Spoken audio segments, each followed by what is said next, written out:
ಬಾ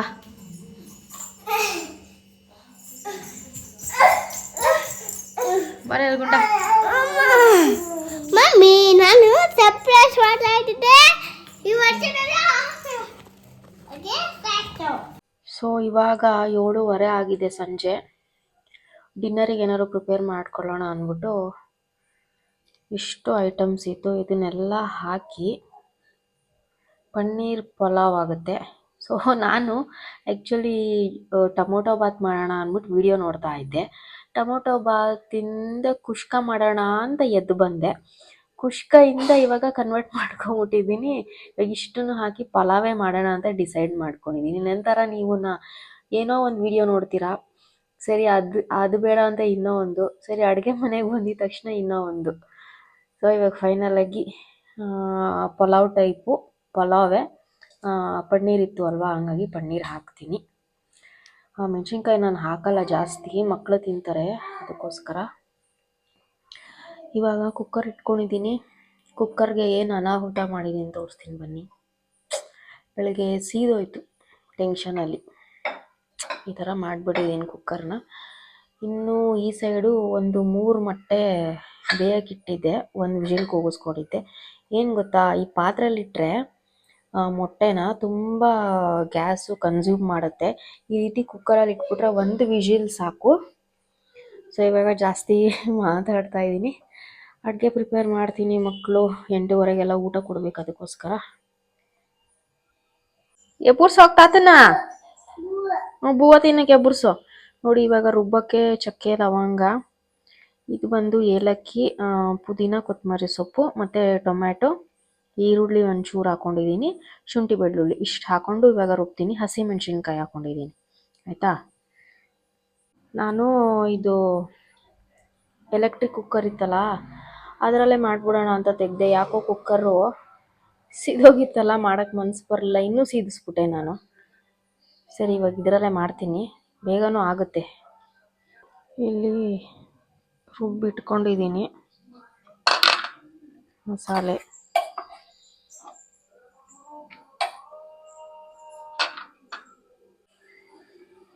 ಒಗ್ಗರಣೆಗೆಲ್ಲ ಹಾಕ್ಕೊಂಡಿದ್ದೀನಿ, ಪಲಾವ್ ಸಾಮಾನು, ಈರುಳ್ಳಿ ಎಲ್ಲ.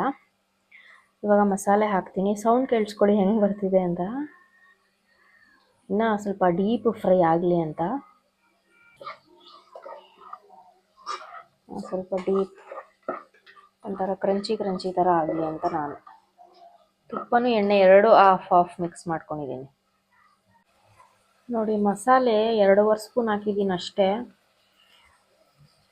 ಇನ್ನೂ ಒಂದು ಸ್ವಲ್ಪ ಹಂಗೆ ಮುಗಿಸ್ಕೊಂಡಿದ್ದೀನಿ.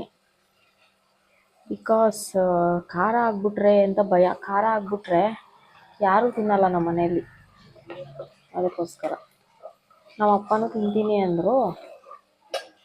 ನಮ್ಮಪ್ಪ ಖಾರನೇ ತಿಂತಾ ಇರಲಿಲ್ಲ 2 ದಿವಸದಿಂದ. ನೋಡಿ ಈಗ ಪನ್ನೀರ್ ಹಾಕ್ಕೊಂಡು, ಮಸಾಲೆ ಎಲ್ಲ ಬೆಂದ ಮೇಲೆ ಪನ್ನೀರ್ ಹಾಕ್ಕೊಂಡಿದ್ದೀನಿ. ಆಮೇಲೆ ಹುಳ್ಳಿಕಾಯಿ ಮತ್ತು ಆಲೂಗೆಡ್ಡೆ ಇತ್ತಲ್ಲ, ಅದನ್ನು ಹಾಕ್ಕೊಂಡಿದ್ದೀನಿ. ಎಲ್ಲ ಸ್ವಲ್ಪ ಮಸಾಲೆ ಹಿಡೀಲಿ. ಆಮೇಲೆ 1 ಸ್ಪೂನು ಧನಿಯಾ ಪೌಡ್ರ್ ಹಾಕ್ಕೋತೀನಿ. 1 ಸ್ಪೂನು ಸಾಕು, ಇಷ್ಟು ಸಾಕು. ಅಂದರೆ ಮಸಾಲೆ ಜಾಸ್ತಿ ಆದರೂ ತಿನ್ನೋದಕ್ಕಾಗಲ್ಲ. ಇವಾಗ ಇದನ್ನು ಬೇಕಾದ್ರೆ ಚಪಾತಿಗೂ ತಿನ್ಬೋದು, ಚಪಾತಿ, ಪೂರಿ ಅಲ್ವಾ. ಕುದೀತಾ ಐತೆ, ಮುಚ್ತೀನಿ ಇವಾಗ. ಉಪ್ಪು ಖಾರ ಎಲ್ಲ ನೋಡಿದ್ದೀನಿ. ಸದ್ಯ ನಾನು ಫುಲ್ ಏನಾದರೂ ಮಸಾಲೆ ಹಾಕ್ಬಿಟ್ಟಿದ್ದಿದ್ರೆ ಅಷ್ಟೇ ಕತೆ, ಫುಲ್ ಖಾರ ಹತ್ಕೊಂಬಿಟ್ಟಿರೋದು. ಅದಕ್ಕೆ ನಾನು ಯಾವಾಗಲೂ ನೋಡ್ಬಿಟ್ಟು ಹಾಕೋದು. ಇವಾಗ ಹಾಕಿದ್ದೀನಿ. ಇವಾಗ ಅದೇ 10 ಇದೆಯಲ್ಲ, 10 ನಿಮಿಷ ಆಗುತ್ತೆ ಇವಾಗ ಕುಕ್ ಆಗೋದಕ್ಕೆ. ಹೆಚ್ಚು ಕಮ್ಮಿ ಇದರಲ್ಲೂ ಕುಕ್ಕರಲ್ಲೂ ಆಗುತ್ತೆ ಅಷ್ಟೇ. ಉದ್ರಾಗಿದೆ ನೋಡಿ, ಒಳ್ಳೆ ರೈಸ್ ಪಾಕ್ ಥರ ಆಗಿದೆ. ಸದ್ಯ ಚೆನ್ನಾಗೈತಲ್ಲ ಅಂತ ನನ್ನ ಖುಷಿ. ಎಲ್ರಿಗೂ ನಮಸ್ಕಾರ. ಎಲ್ಲರೂ ಹೇಗಿದ್ದೀರಾ? ನಾನು ಚೆನ್ನಾಗಿದ್ದೀನಿ ಅಂತ ಹೇಳ್ತಾ ಈ ಡೈಲಿ ವ್ಲಾಗ್ನ ಸ್ಟಾರ್ಟ್ ಮಾಡ್ತಾ ಇದ್ದೀನಿ. ಇವತ್ತು ಶುಕ್ರವಾರ, ಟೈಮ್ ಬಂದು 11:45 ಆಗಿದೆ. ಸೊ ನಾನು ಮಕ್ಳು ಇಬ್ರು ರೆಡಿ ಆಗಿದೀವಿ. ಇವತ್ತು ದಿಯಾ ಮನೆಗೆ ಹೋಗೋಣ ಅಂತ ಹೇಳ್ಬಿಟ್ಟು ನಿನ್ನೆನೆ ಹೋಗ್ಬೇಕಿತ್ತು. ಅಪ್ಪಂಗೆ ತುಂಬಾನೇ ಹುಷಾರಿರಲಿಲ್ಲ, ಸೊ ಹಂಗಾಗಿ ಇವತ್ತು ಹೊರಟಿದೀವಿ. ಅಪ್ಪ ಇವಾಗ ಪರವಾಗಿಲ್ಲ, ಚೆನ್ನಾಗಿದ್ದಾರೆ. ಹಾಸ್ಪಿಟ್ಲಿಗೆಲ್ಲ ಹೋಗಿದ್ವಲ್ಲ, ಇಂಜೆಕ್ಷನ್ ಎಲ್ಲ ತಗೊಂಡ್ರು. ಸೊ ಇವಾಗ ಆನ್ ದಿ ವೇ ಸ್ವಲ್ಪ ಕೆಲಸ ಇದೆ, ಹಂಗೆ ಮುಗಿಸ್ಕೊಂಡು ಹೋಗೋಣ ಯಲಹಂಕಗೆ ಅಂತ ಅನ್ಬಿಟ್ಟು. ಇಬ್ರು ಏನ್ ಮಾಡ್ತಾ ಇದಾರೆ, ಅಕ್ಕ ತಮ್ಮ ಡ್ರೈ ಫ್ರೂಟ್ಸ್ ತಿಂತಾ ಇದ್ದಾರೆ, ಅಕ್ಕ ತಮ್ಮ ಇಬ್ರು. ನಾನು ಬೆಳಗ್ಗೆನೆ ಸ್ವಲ್ಪ ಎಲ್ಲ ದೇವ್ರ ಪೂಜೆ ಎಲ್ಲ ಮುಗಿಸಿದೀನಿ. 9 ಗಂಟೆ ಅಷ್ಟರಲ್ಲೆಲ್ಲ ಮುಗಿಸ್ಬಿಟ್ಟಿದ್ದೆ. ತೋರಿಸ್ತೀನಿ ರೀ. ಓನ್ ಚಿನ್ನಿ ನೋಡಿ, ಈ ರೀತಿ ಪೂಜೆ ಎಲ್ಲ ಮುಗಿಸಿದೀನಿ. ಹೂವು ಎಲ್ಲ ಇಟ್ಕೊಟ್ಟೆ, ದೀಪಗೆ ಎಣ್ಣೆ ಎಲ್ಲ ಹಾಕಿ ಕೊಟ್ಟೆ ನಮ್ಮ ಅಪ್ಪಂಗೆ. ಅಪ್ಪ ಬೆಳಗ್ಗೆ 9 ಗಂಟೆಗೆಲ್ಲ ಪೂಜೆ ಮುಗಿಸ್ಕೊಂಡ್ರು. ಏನಮ್ಮ ಅದು ಪಿಸ್ತಾನ? ಅದು ಆ ಪಿಸ್ತಾ ಅದು ಸಿಪ್ಪೆನ ಆಚೆ ಬಿಸಾಕ್ಬೇಕು, ಗೊತ್ತಾಯ್ತಾ? ಚಿನ್ನಿ ಈ ತರ ರೆಡಿ ಆಗಿದ್ದಾಳೆ. ಕೊಡು, ತಕ್ಕೊಡ್ತೀನಿ. ಅವನಲ್ಲಿ ನೋಡ್ರಿ, ಇವ್ರಿಬ್ರು ಇಲ್ಲಿ ಗಣೇಶ ತೋರ್ಸು ಅಂತ ಹೋಗ್ತಾರ. ಅವ್ರು ಇನ್ನೂ ಓಪನ್ ಮಾಡಿಲ್ಲ. ಅದು ಮುಖಕ್ಕೆ ಬಟ್ಟೆ ಹಾಕವ್ರು, ಇನ್ನೂ ಪೂಜೆನೂ ಮಾಡಿಲ್ಲ ಅನ್ಸುತ್ತೆ. ಚಿನ್ನಿ ಓಪನ್ ಮಾಡಿಲ್ಲ, ಅಲ್ಲಿ ಹಂಗೆ ನೋಡು ಕಾಣಿಸುತ್ತೆ. ಅವರು ಇನ್ನೂ ಪೂಜೆ ಮಾಡಿಲ್ಲ ಅಮ್ಮ. ಹೌದು, ಹಂಗೆ ಕಾಣಿಸ್ತಾ, ನೋಡ್ದಾ? ನೋಡಲ್ಲಿ, ನೋಡ್ದಾ? ಏ ಅಂಶು ಬಾರೋ, ಅವ್ನು ನೋಡ್ರಿ ಹೆಂಗೋಯ್ತಾನೆ.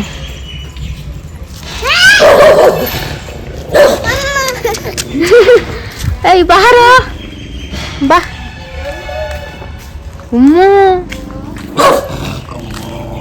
ಈ ನಾಯಿ ಅಂತ ಯಾವಾಗೂ ಬೊಗಳದೇ ಕೆಲಸ.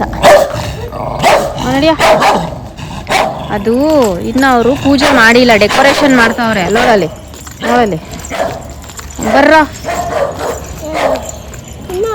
ಸಾಯಂಕಾಲನಾ? ಸಾಯಂಕಾಲ.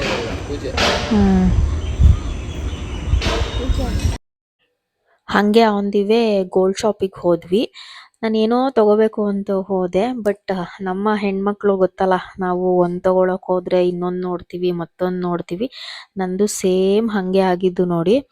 ಸೊ ನಾನು ಈ 3 ಕಲ್ಲಿಂದು ಮೂಗ್ಬಟ್ಟು ಬರುತ್ತಲ್ಲ, ಮೇಲ್ಗಡೆ ಒಂದು ಸ್ಟಡ್ಡು, ಕೆಳಗಡೆ 3 ಲೇಯರ್ಸ್ ಆ ಥರ ಬರುತ್ತಲ್ಲ, ಆ ಥರ ನೋಡೋಣ ಅಂತ ಹೋದೆ. ಬಟ್ ಇದು ತುಂಬ ಇಷ್ಟ ಆಯಿತು. ನನ್ನ ಮಗಳಿಗೆ ಅಥವಾ ನನ್ನ ಮಗನಿಗೆ ಚೆನ್ನಾಗಿರುತ್ತೆ ಅಂತ ಅಂದ್ಕೊಂಡು ತೊಗೊತಾ ಇದ್ದೆ.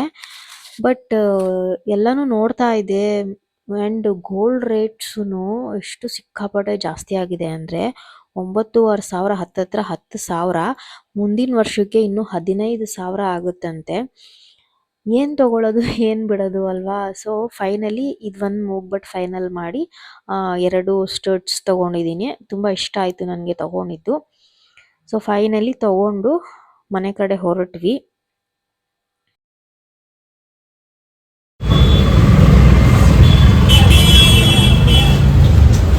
ಚಿನ್ನಿ ತಿಂತ್ಯಾ?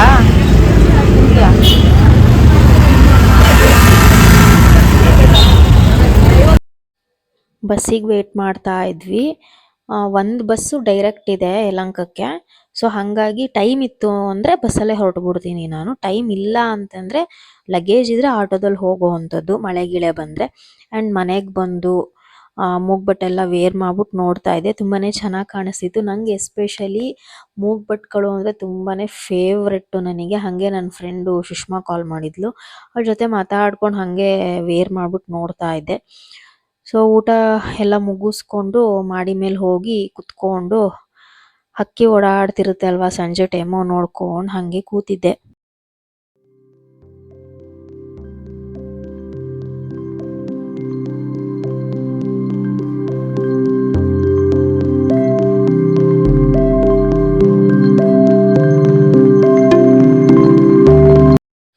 ನಾನು ಹಾಗೆ ಪೀಸಾಗಿ ಶಾಂತಿಯಾಗಿತ್ತು ಅಂತ ಟೆರೆಸ್ ಮೇಲೆ ಕುತ್ಕೊಂಡ್ಬಿಟ್ಟಿದ್ದೆ.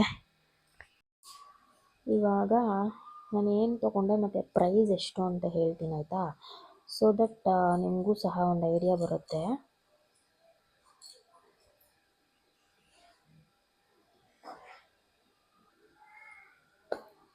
ಈ ಥರ ಇದೆ.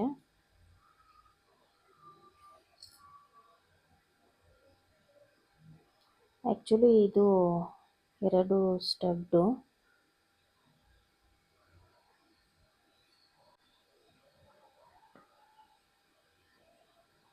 ಇದು 2 ಸ್ಟಡ್ಡು. ಇದೆಷ್ಟೋ ಮಿಲಿ ಇದೆ ಅಂತ ಅಂದರು. ಇದಕ್ಕೇನೆ ಹತ್ತತ್ರ 5,300,000 ವೆಯ್ಟ್ ಇದೆ. ಇದು ವೆಯ್ಟ್ ಇದೆ. ಇದು ಅಷ್ಟೇ, ಹಿಂದೆಗಡೆದು ಅಷ್ಟೇ ಚೆನ್ನಾಗಿದೆ. ಆದಷ್ಟು ವೆಯ್ಟ್ ಇರೋದು ನೋಡಿ ತೊಗೊಳ್ಬೇಕು. ಚಿಕ್ಕ ಮಕ್ಕಳಿಗೆ ಪುಟ್ಟಾಗಿ ಹಾಕೋದಕ್ಕೆ ತುಂಬಾ ಚೆನ್ನಾಗಿ ಅನಿಸುತ್ತೆ ಇದು. ಇದೆಲ್ಲ KDM ಅಲ್ಲಿ ಬರುತ್ತೆ. ಆ್ಯಕ್ಚುಲಿ ನಾನು ಮದುವೆ ಟೈಮಲ್ಲಿ ಮಾಡಿಸ್ಕೊಂಡಿದ್ದಾಗ ಎಲ್ಲ 916 ನಾನು ತೊಗೊಂಡಿದ್ದು. ನೋಡಿ ಈ ಥರ ಬರುತ್ತೆ, ತುಂಬ ದಪ್ಪ ಇದೆ ನೋಡಿ. ಇಷ್ಟು ಚಿಕ್ಕದೇನೆ 6,000 ಹತ್ತತ್ರ. ಏನು ಮಾತಾಡ್ಸೋದು ಗೋಲ್ಡ್ನ. ಆಮೇಲೆ ನಾನು ಮೂಗ್ಬಟ್ಟು ತೊಗೊಂಡಿದ್ದೀನಲ್ಲ, ಅದು 2,500 ಆಯಿತು. ಅದು ಅಷ್ಟೇ KDM ಬರುತ್ತೆ. 916 ಬೇಕು ಅಂತಂದರೆ ಹೇಳಿ ಮಾಡಿಸ್ಬೇಕು. ಅದೇ ಹೇಳಿದ್ನಲ್ಲ, ನಾನು ಮದುವೆ ಟೈಮಲ್ಲೆಲ್ಲ ಮೂಗ್ಬಟ್ಟು ಮತ್ತು ಸೈಡ್ ಕಿವಿದು ಎಲ್ಲನೂ ಸಹ ನಾನು 916 ತೊಗೊಂಡಿದ್ದು. ಯಾಕೆ ಅಂದರೆ ಅದು ಗಟ್ಟಿ ಇರುತ್ತೆ, ಬಾಳಿಕೆ ಬರುತ್ತೆ, ಅದಕ್ಕೋಸ್ಕರ.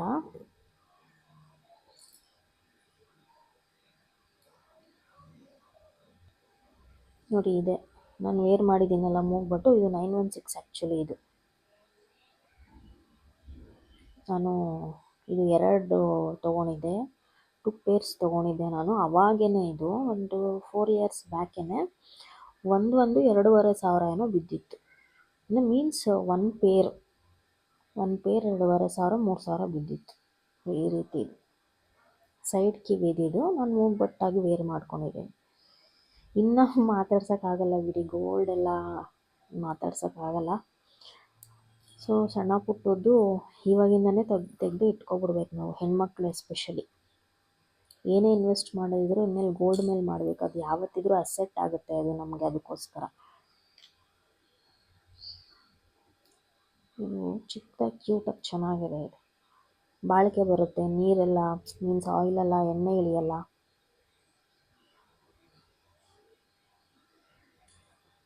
ಇಷ್ಟೇ, ಸಣ್ಣದಾಗಿ ಒಂದು ಗೋಲ್ಡ್ ಶಾಪಿಂಗ್ ಮಾಡಿದೆ ಅಷ್ಟೇ ಸದ್ಯಕ್ಕೆ. ಇವತ್ತಿನ ವ್ಲಾಗ್ ಇದಾಗಿತ್ತು. Thank you so much. Keep supporting. ಮುಂದಿನ ವಿಡಿಯೋದಲ್ಲಿ ಸಿಗ್ತೀನಿ.